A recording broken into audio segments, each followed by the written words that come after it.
ভালোবাসে যা, যদি তাকে ভালোবাসা না যায় সেটি আস্বাদন করা যায় না। গোবিন্দকে ভালোবাসতে হবে, এই ভাগবতকে ভালোবাসতে হবে। যে ভালোবেসেছে সেই এর মহিমা জানে।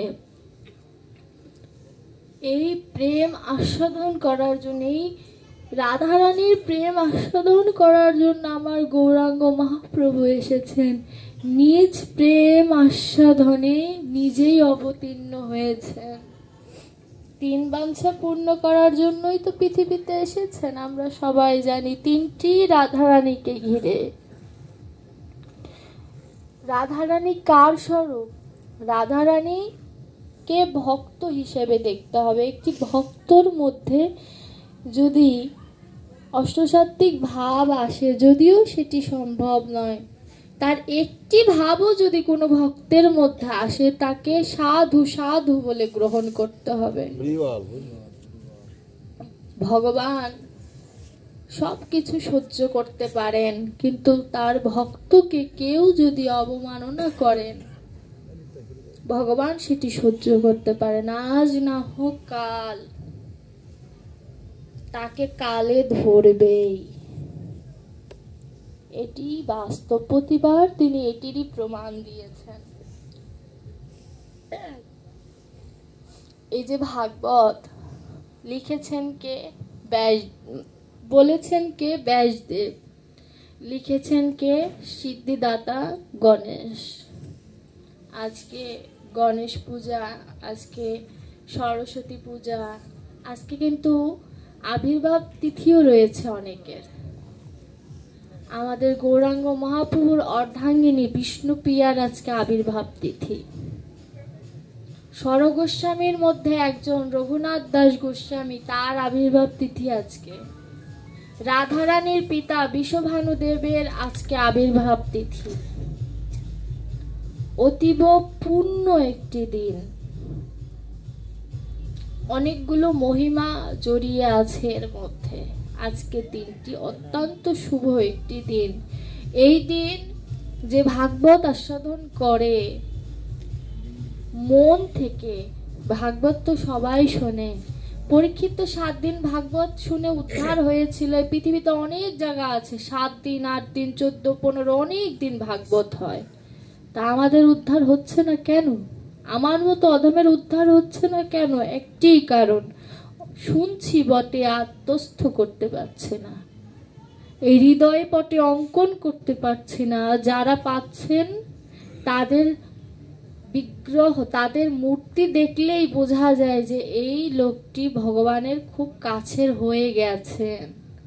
দেখবেন সবাইকে দেখলে প্রণাম করতে ইচ্ছে করে না, কিন্তু কিছু মানুষের মুখ দেখলে, অপরিচিত মানুষ হলেও তাকে প্রণাম করতে ইচ্ছে করে। এটির কারণ কি?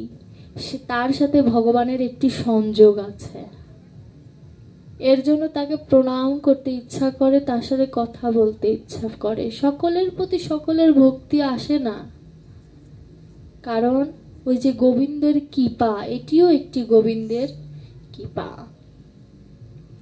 ব্যাসদেব এই যে ভাগবত রচনাকালে ব্যাসদেব তো বৃদ্ধ হয়ে গেছেন, তিনি নিজে হস্তে লিখতে পারতেন। তিনি গণেশকে ডেকেছেন।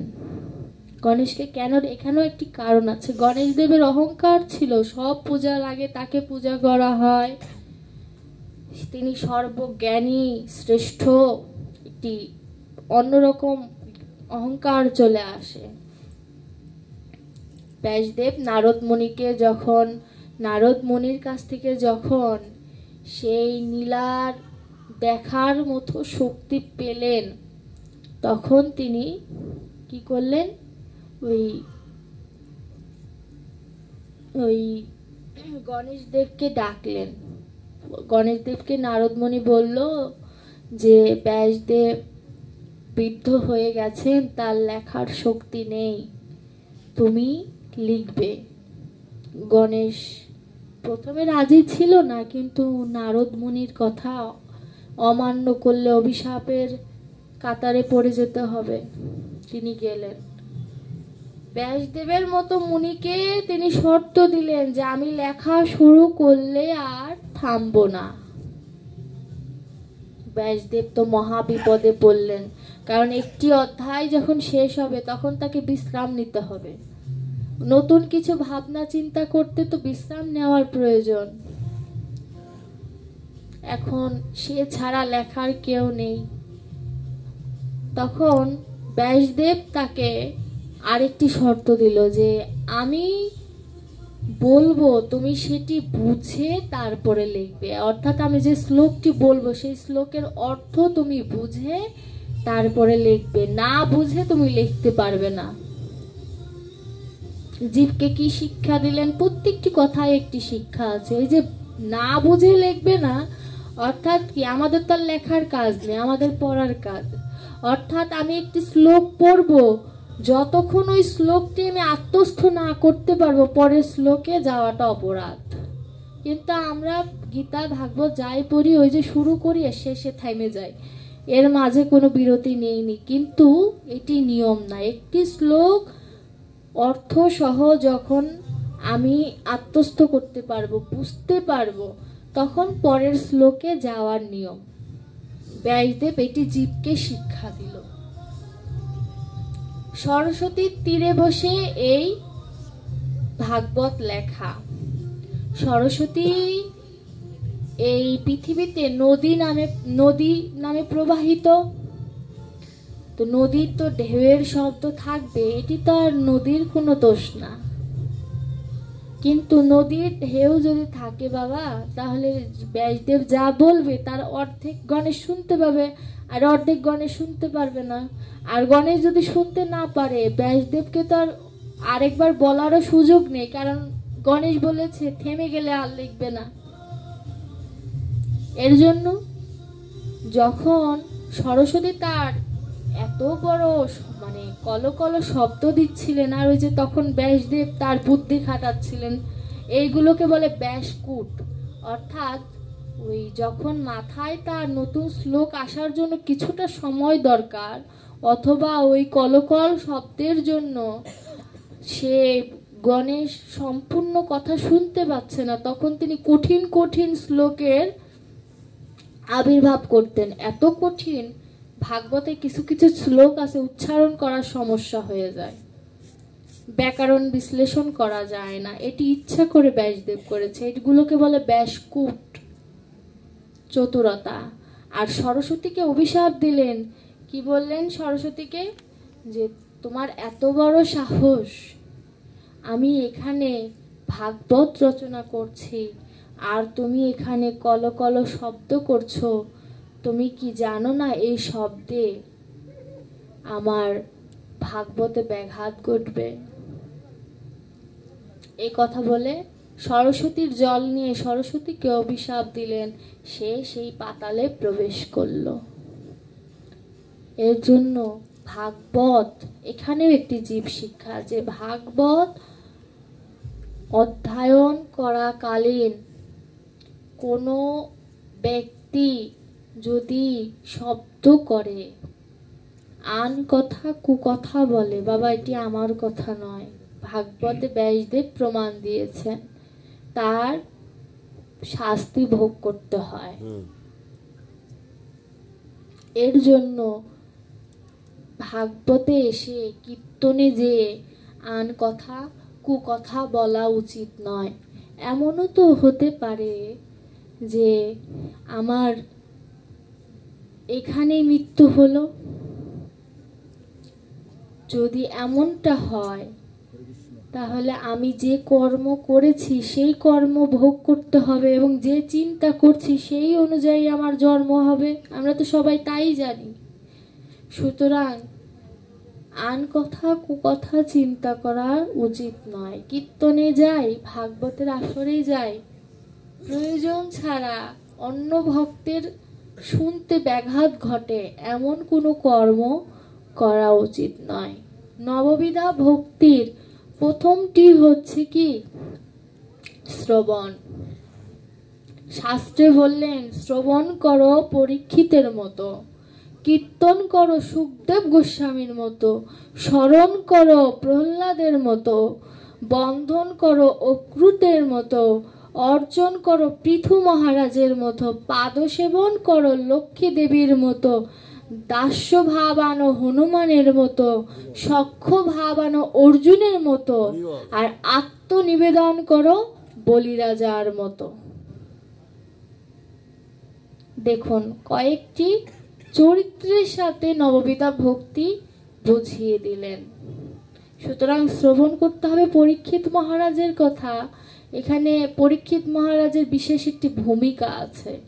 এই ভাগবত কোথা থেকে আসে আমরা প্রত্যেকেই জানি, কিন্তু ভাগবতের যে কোনো অধ্যায়ে প্রবেশ করার আগে পরীক্ষিতের কথা স্মরণ করতে হয়। কেন? তার কাছ থেকে আমাদের পাওয়া।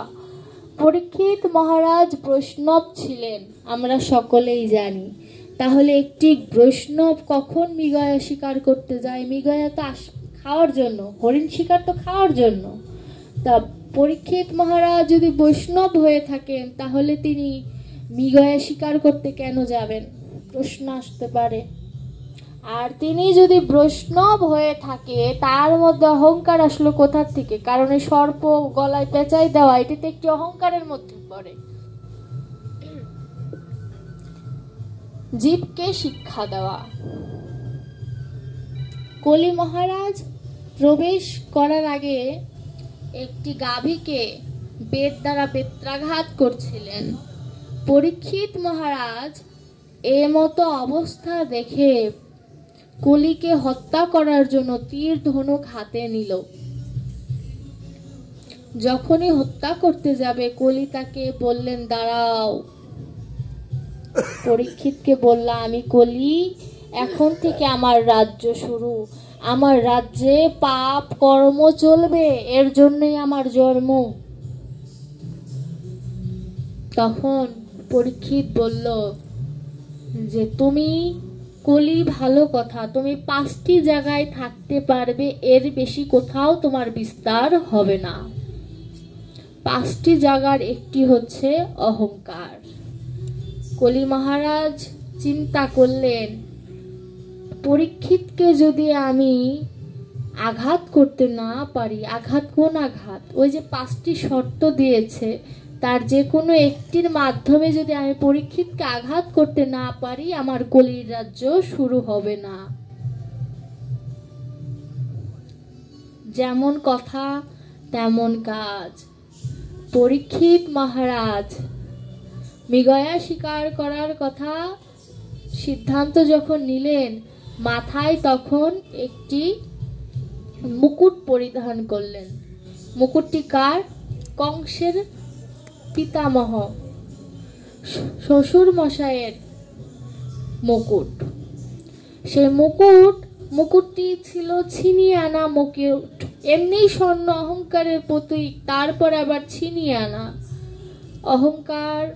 যখনই মুকুট পরিধান করেছে, বৈষ্ণবত্ব হারিয়ে ফেললেন পরীক্ষিত মহারাজ। এই যে মুকুট আমরাও পরে আছি, সংসারে মায়াবদ্ধ জীব মুকুট পরে আছি। আমার মতো অধমন্ত তো মুকুট পরে আছে। মুকুট পরে যখন ঘোড়ার উপরে চেপে, এই ঘোড়া হচ্ছে মায়া। প্রত্যেকটি শব্দকে বিশ্লেষণ করলে অপূর্ব তত্ত্ব খুঁজে পাওয়া যায়। এই ঘোড়া হচ্ছে মায়া। আর যখন মৃগয়া শিকার করতে করতে যেমন ক্লান্ত হয়ে পড়লেন, এই ক্লান্তি ভাবটা আমাদের মধ্যেও আসে। সংসারে যখন আমরা কোনো কাজে ব্যর্থ হই, তখন আমাদের ভিতরে ক্লান্তি ভাব আসে, আসে না? এই দেখুন পরীক্ষিত মহারাজেরও এসেছে।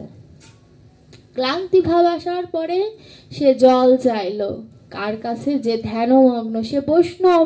সুতরাং তার জানার কথা, একটি মুনি যখন ধ্যানে বসে, তখন তিনি এই জগতের সাথে তার সংযোগ থাকে না। এই জ্ঞানটুকু তার লোভ পেয়েছে, তিনি জল চাইলেন। আমরাও মায়ার কাছে শান্তি চাই, আর যখনই শান্তি না পাই, তখন কি পরীক্ষিত কি মহারাজ কি করলেন? একটি মরা সর্প পেঁচিয়ে দিলেন মুনির গায়ে। আর আমরা যখন মায়ার কাছে শান্তি না পাই, আমরা অবৈধ কাজে লিপ্ত হই। সেটি যে কোনো কাজ হতে পারে, একটি মিথ্যা কথাও কিন্তু অবৈধ কাজের মধ্যে পড়ে। একটি মানুষকে আঘাত দিয়ে, হৃদয়ে আঘাত দিয়ে কথা বলাটাও একটি অবৈধ কাজ। গোবিন্দের নাম স্মরণ না করা, এটিও একটি অবৈধ কাজ। প্রত্যেকটা খারাপ কাজই অবৈধের মধ্যে পড়ে। এই পৃথিবীতে থেকে গোবিন্দের নাম না স্মরণ করা সব থেকে বড় অবৈধ কাজ। যখন মরা সর্প পেঁচিয়ে দিয়ে যখন পরীক্ষিত মহারাজ গৃহে ফিরে এসে সেই অহংকারের মুকুট যখন ত্যাগ করলেন, আমরাও অহংকারের মুকুট ত্যাগ করি কোন সময়? যখন আমাদের বৃদ্ধ বয়স আসে, আর কেউ যদি ঘরে পড়ে যায়, তখন তার আরো সেই জ্ঞানটা প্রখর হয়ে যায় যে কি করলাম জীবনে।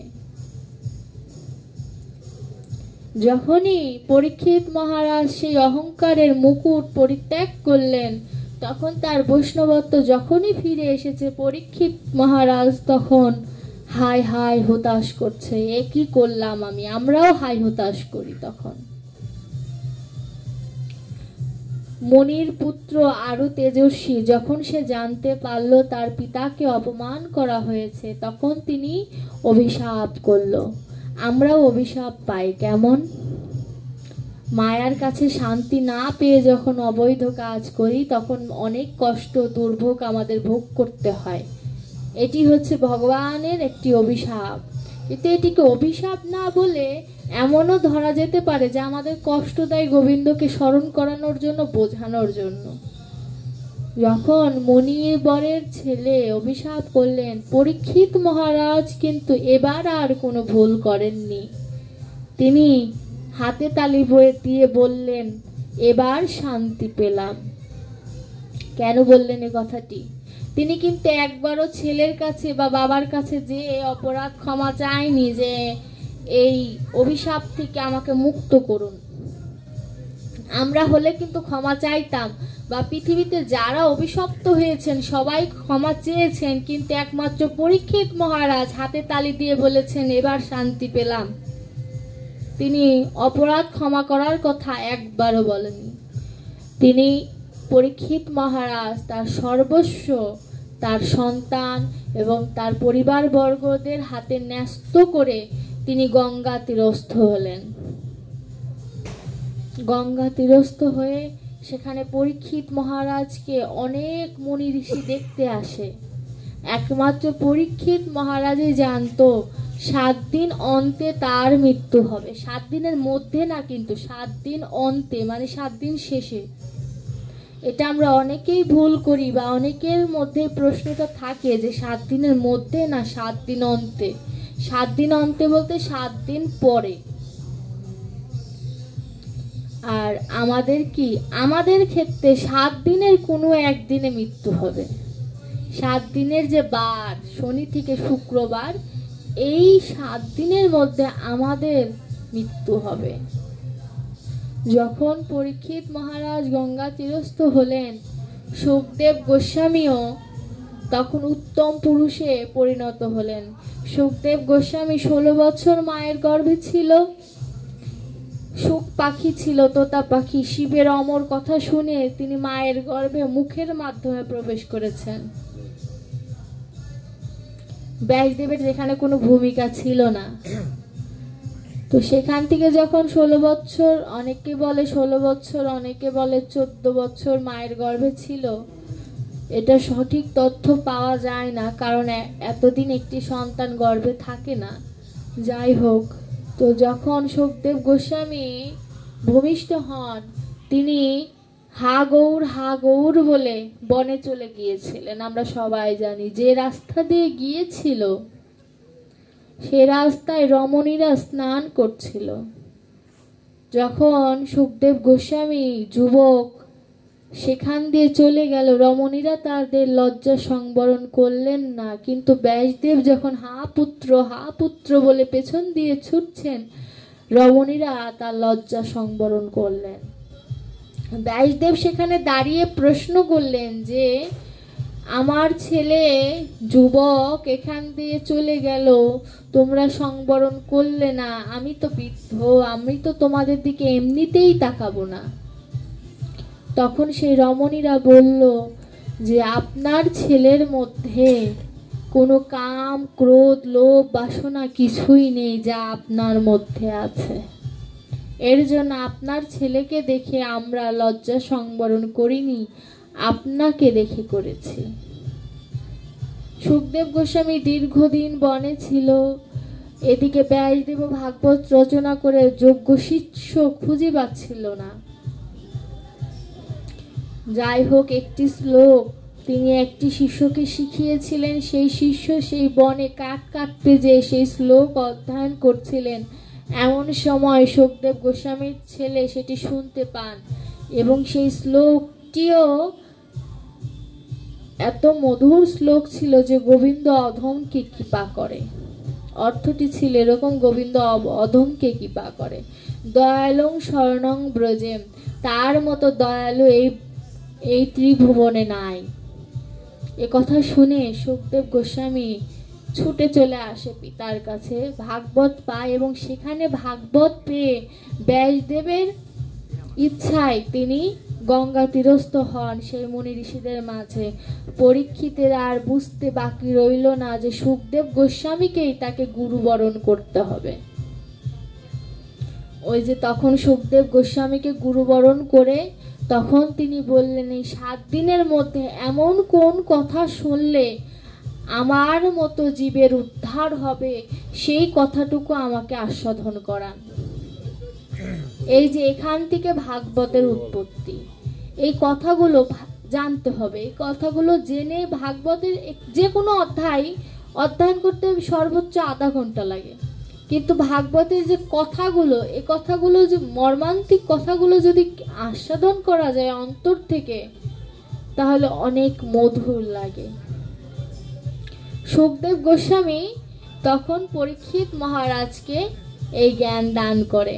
এখন প্রশ্ন হতে পারে, যেখানে আমার গীতা ভগবানের বাণী, মুখমিশ্রিত বাণী আছে, সেখানে এই ভাগবতের প্রয়োজনটা কি ছিল? গীতায় ভগবান জীবনে কি করণীয় সে কথা ঠিকই বলেছেন। দেখবেন এই পৃথিবীতে একটি মানুষকে জ্ঞান দেওয়ার মতো মানুষ অনেক থাকে বাবা, কিন্তু নিজে কতটুকু জ্ঞানী সেটা নিজের আচরণ দেখে বোঝা যায়। কিন্তু আমি কেমন সেটি যদি আমার মুখ দিয়ে যদি আমি বলাই, তাহলে ভক্তরাও সেটি করবে।